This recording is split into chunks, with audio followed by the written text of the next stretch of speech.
Hey guys, I'm Jackie Brubaker, your host of That Girl the Podcast.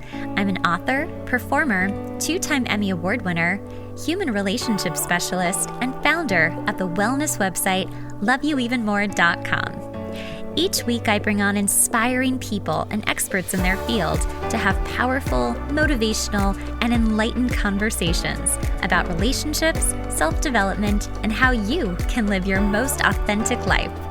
Follow us for daily updates on myself and the podcast at That Girl the Podcast and at Jackie Brubaker on Instagram, YouTube, Facebook, and our Patreon page.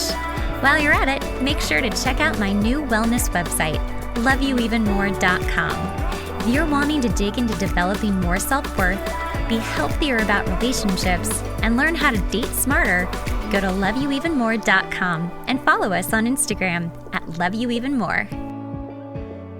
Hey guys, it's Jackie Brubaker, and today I am going to do a solo That Girl the Podcast. I know I don't usually do solo podcasts, but I recently had a moment where I really felt pissed and upset by a few things someone I didn't know said to me, and I really felt like it was a good time to get into haters gonna hate, let's quote T Swift and just talk about what happens when people say things to you that aren't true and how you really take them in, and then how do you process them. So I'm also going to give you 5 things to conquer and work better with the process of self-doubt.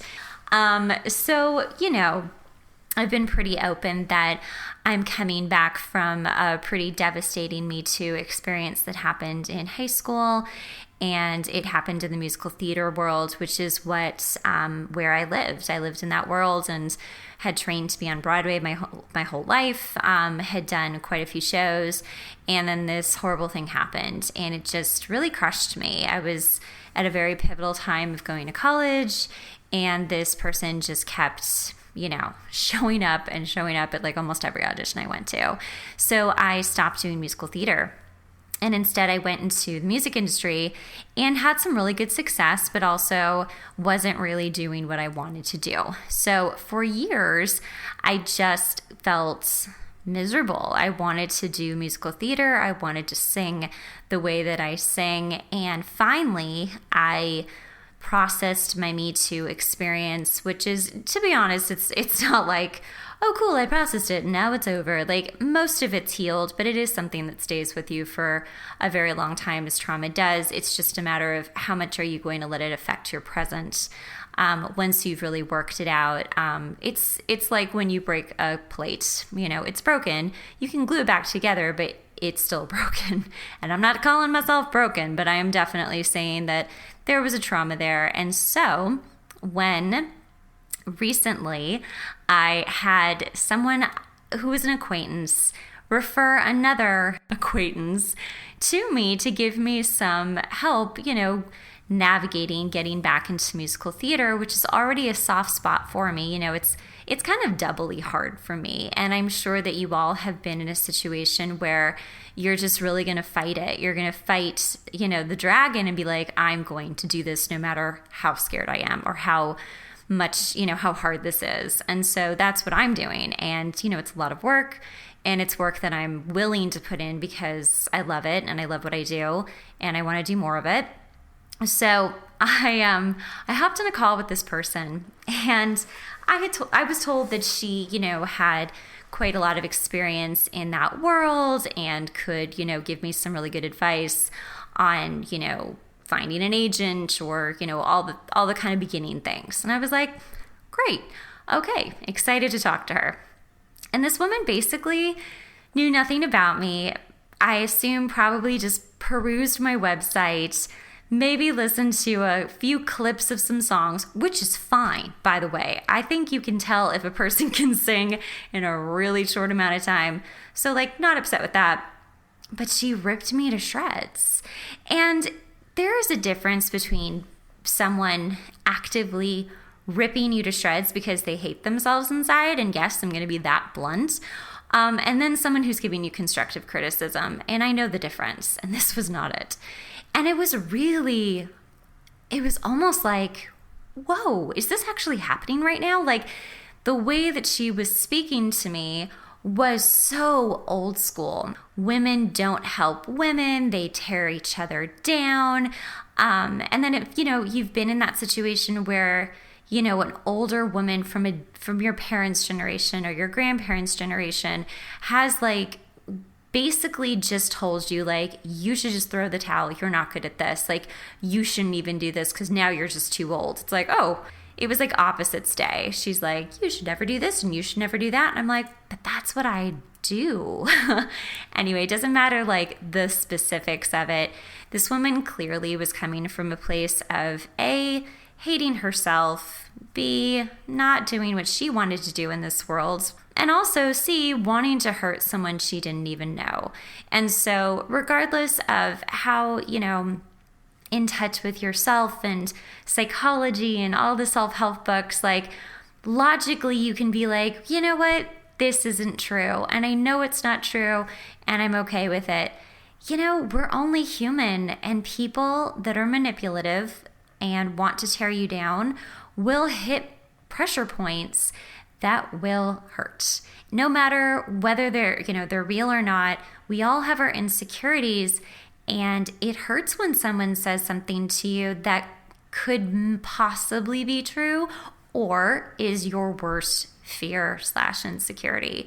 And so I just, this just happened yesterday. And so I processed last night and I've been processing today, and I'm pretty good. But I wanted to just talk about how self-doubt can be really stirred up because of other people's shit. So when you have someone who is like, you shouldn't even try this, you shouldn't even do this, sometimes it's coming from a lot of different places. Sometimes it's coming from one. They hate that you're doing it and they can't. Whether they're good at it or talented in it or not. It's just, small-minded people, there's that quote, like small-minded people, want to tear you down and or whatever. I'm sure y'all have known it. I'm terrible with quotes and I'm really terrible with sayings. But the idea is that small-minded people want to like hurt other people because they don't think big for themselves. They're not brave for themselves. And so it's easier to, be manipulative and have power trips over people who are being brave and are being courageous with their lives. It's also not, there's one quote that I do know very well. It's my favorite. That is, feel the fear and do it anyway. Just be courageous. Courage does not mean that you're not scared. It just means you do it anyway. You say, I want it more than this fear. And that's very true of people who go for what they want. And I have a lot of practice in feeling the fear and doing it anyway. And this is my biggest fear. This is my biggest thing, which is, going back into this world that hurt me so badly. And, from one person. It's not like the whole musical theater world, like, said no to me. Like, that's never actually happened because I never got that far to even get the no. But then, while I was listening to this person talk to me yesterday, I actually had a thought go through my head. And I do think that it's, your higher self, your guides, your angels, God, whatever you subscribe to. Maybe it's just the part of you that just knows better. And all I heard was, not like audibly, but in my head was, you don't have to accept this as truth. And when I felt that, I was like, oh my gosh, yeah, that's right. That's right. Like, I don't have to accept this as truth. This isn't true. And I know it's not true. And this isn't that it's not true because I don't want it to be. It's that it's not true because it isn't. And everyone and their mom is very clear that it isn't because they've told me. And, so when you are, engaged with someone, whether it's a close person or not a close person, you're human, they hit pressure points and it stings.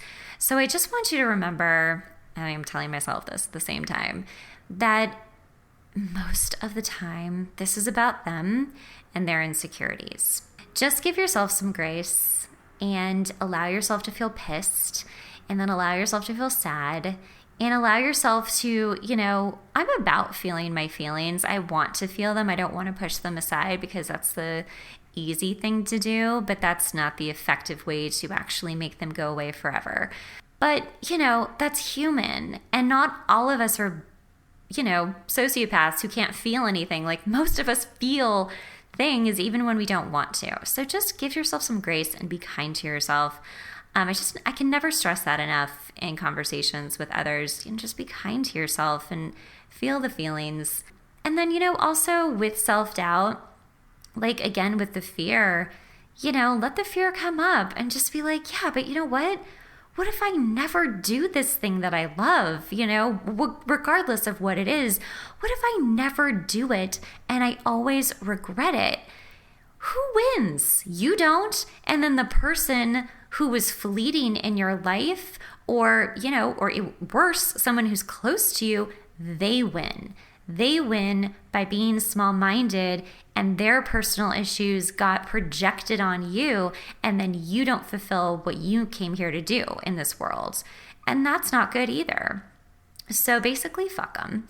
And just keep moving on with you. Keep training, keep learning, keep going for the scary stuff, keep trying out to do what you want to do because, A, you'll only get better, you'll keep learning, and you'll put them in their place in a way that no words ever could. Because bullies, which is who these people really are, they want you to lose. They want you to stop trying just because it makes them feel powerful. Literally, you're letting them have power over you and in your life and achieving what you want to achieve just by the few stupid words that they said to you. It's about their stuff. Like when it feels really wrong to you, when someone says something to you and you're like, that's not true. Really listen to that feeling in your body. You'll feel it in your body, in your heart, that like, oh, no, that's not true. It's not. You know it's not. Your body doesn't lie. It knows it's not. Just let them walk into the sunset and burn in the fire, basically. I will give you the 6 things to basically overcome self-doubt in a row just so that you can kind of think about them. And I'll give you a few, insights that I've had. So if someone says something discouraging to you, opinions aren't truth. Their stuff, their insecurities, their projections of how miserable they are onto you, that has nothing to do with you. So just try as hard as you can to just logically get it in your brain and then let it roll off your back. Okay, 2, this is a good one. If you are trying to do something big in your life, it's going to take some time. Growth takes time, and you have to be patient with yourself. You have to be patient with the universe and when it's providing for you. We all want it to be on our timeline, but it's really hard to get that to happen. And most of the time, if you push something, if you pressure something, if you force something to happen, it just falls apart regardless. Like it will fall apart so much faster. So just remember, especially if you are in the creative fields or if you're wanting to get married or meet the one or excel in your career, it just takes time. Sometimes people get lucky and it happens seemingly overnight, but it's not. It's not overnight. So please remember that. I'm going to remember that too. And then don't define yourself by a moment in time. So that's number 3. And that's something that I work on every day because I did have a moment in time with my Me Too stuff and it was like purgatory. It basically was purgatory in my heart and in my brain for years because I didn't move forward in what I really, really needed to do and what I was put here to do on this planet. And so do not let that one moment, and it's hard to because it's not like, there's so many different variations and levels of trauma, right? Sometimes you just never get over something. You just don't. You learn to accept it, logically understand it, but it's still there, and you just try to not give it not let it have the power. So I'm not going to say like, I would never tell someone to just get over it. I hate when people say that. That's so rude, but that's so uncompassionate. Don't define yourself by that moment and think, oh, well, this happened, so it's always going to happen. Or this happened and I'm just too scared to try to even do it again because I don't want this to happen again. 4, we talked about fear. Fear is going to be there. Fear is always going to be there. People who are extremely confident are either sociopaths who can't feel anything, or they're just acting. They're pretending. They're faking it till they make it. And you know what? Sometimes that's not such a bad idea. Fake it till you make it.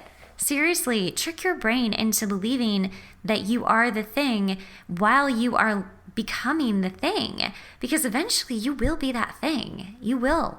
And you will have it, and you will be doing it, and it won't be a fake anymore. You will be that thing. So don't let your fear keep you from doing it.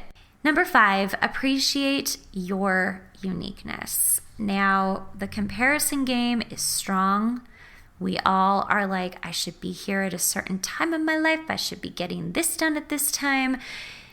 It's really hard for a lot of us to just accept our own uniqueness and our own life story that's playing out. The biggest thing that you can do to just allow your life to be what it wants to be is to freaking just let it be. Let it unfold. When you get hits to do stuff, do it. But when you feel like it's time to rest. That's the marathon of life, right? And when you have something that is different, and because we're all different, even when you look at someone, you could look at me and be like, well, I know exactly who she is. She's this blonde white girl and she sings Disney songs. Like, I totally have her number. Do you? I don't know. Do you? Because I'm varied. I have lots of different levels to me. And this isn't clearly about like, I'm unique. But I know that we all feel that way. We all feel like, oh, I can be sized up so easily. I'm a B, and C, and this is how people see me. But you know what? You are unique, and you do have interesting things. Or maybe you are extremely unique, and you do not fit in, and you never have. Use that. Okay, so I was a songwriter for a really, really long time. I'm still a songwriter. I just don't do it professionally. And the one thing that I really learned, I read this, and I also encountered this in my own writing for other people, is that the greatest songs in the world, every writer wants to emulate, right? We see someone on TV or someone in real life and we think, I want to be like them. And then we try to be like them. But we can't actually be like them. We're like the fake generic version of them because we're not them. And it's that cheesy saying that being you is your superpower, because it is. Let them be them. Be who you are. Literally love yourself for who you are, what your hair looks like, what your butt looks like. Man, just like really envelop who you are and start loving that person, because that is your uniqueness, and where your strengths lie will naturally come up when you just start nurturing them and start getting them to a place where you're like, yeah, I do love this about myself, and people will recognize it and be like, I want to be just like her. Okay, and lastly, number 6, break big goals down. Break your big goals down, because when you look at the big, huge picture, it's terrifying. How am I supposed to climb this gigantic Everest and I'm at base camp 1 and I just put my shoes on and they're already uncomfortable, and you want me to get to base camp 2? Oh my gosh, that seems impossible. Yeah, it is, because you're looking at the entire mountain. You need to break your goals down. And as Stephanie Hamato, who comes on all the time, she's one of my best friends, she's a life coach, she always says you need to celebrate your small wins. And that's how you break your goals down too. You need to just do it step by step. So like, for instance, with myself, right? Just because I have a background in musical theater and a very big background in music does not mean that I am sitting here thinking, I'm ready to go audition for some national touring cast of Wicked. No, I'm not. Do you know what I'm doing? I am breaking my goals down. I am working with a phenomenal Juilliard and Cambridge voice teacher in London. Hello, Cameron Richardson Eames, who will be on the podcast as well if he hasn't been already. He's amazing. Please go check him out at thevocalcoaches.com. Sorry, Cameron, did not mean to throw you in here to just, he's not a sponsor. I am taking dance classes because I'm rusty. I'm getting better at that. I'm videoing myself taking my dance classes to see how bad I look so that I can improve. And I'm in acting classes with Josh Benton, who is an amazing acting coach here in LA. That's what I'm doing. And do you know how uncomfortable it is? Oh, trust me, it is. It's awful. But I know that I'm getting better because it's uncomfortable. And those are the first steps in breaking my goals down to being in the national touring cast of Wicked, playing Glinda or whatever. I mean, I do want to play Glinda. I think we all know this. So you have to break them down bit by bit, bite by bite. You do not eat an entire elephant in one gulp. You eat it bite by bite. I know that's gross, but that is the saying. And today, apparently, I'm for the sayings.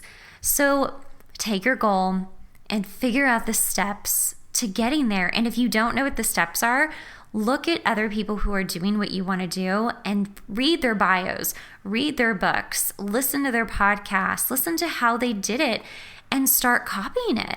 You're going to learn along the way, and then you're going to learn a lot about yourself and what works for you and your new, happy accidents and happy learnings along the way. And you're going to get to where you're supposed to get to. And that's the whole thing, right?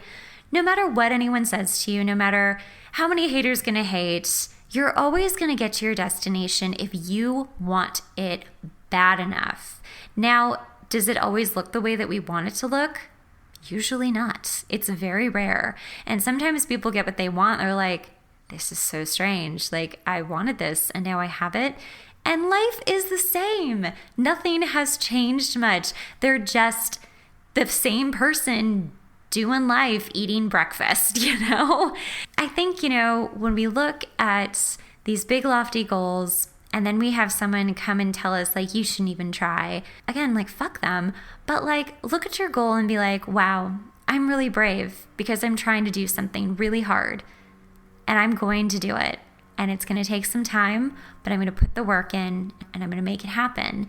And wherever I end up, I can always look back and say, I didn't regret the time I did this. And also, here's an added bonus thing to have this 6. Here's number 7.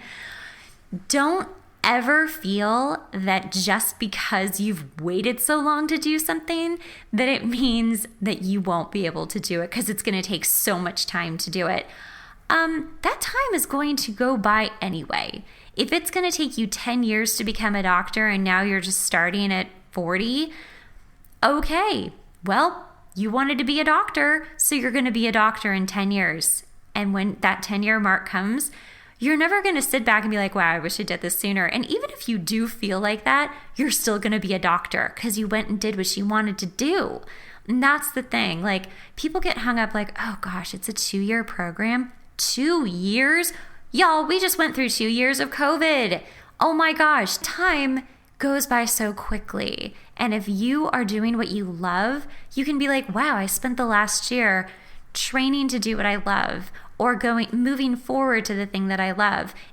And so that is what I wanted to come on and talk about today. I'm really glad that I decided to do this. I even feel better. I feel like I gave myself a pep talk. But you guys, I really hope that with this next new year, just go for what you want. Who cares what may have happened in the past? Who cares what people might say to you now? Who cares how big your fear is? Just do it anyway. And do it smart, Don't just jump in without, any kind of idea of what you're going to do. Plan it. Break down your goals. That's the biggest point of my list in general is break down your goals and get there bit by bit and celebrate those wins. All right, you guys, I hope it helps you. I hope that it also helps anyone out there who's had some real rough haters, talk to them in the past or recently and just needed someone else to come on and be like, yup, they're still out there. But, just remember that we're living in a time where we're here to lift each other up, right? We're here to fix each other's crowns legitimately. My girlfriends and I, man, we are such a tribe. We are here for each other. We are totally there to make sure that we all get to where we want to get to, and lovingly doing that. It's not a competition, not some catty thing. That is for the old school broads, and I do say that word, meaning that word, that lived in a time that is so different than now. All right, you guys, be good to yourself, be good to others, and I'll see you next time. Thanks so much for listening to the podcast. Remember, sharing is caring. Make sure to rate the podcast and leave a review. We really rely on this to help get the podcast out there. Also, make sure to watch the video version on YouTube at That Girl the Podcast.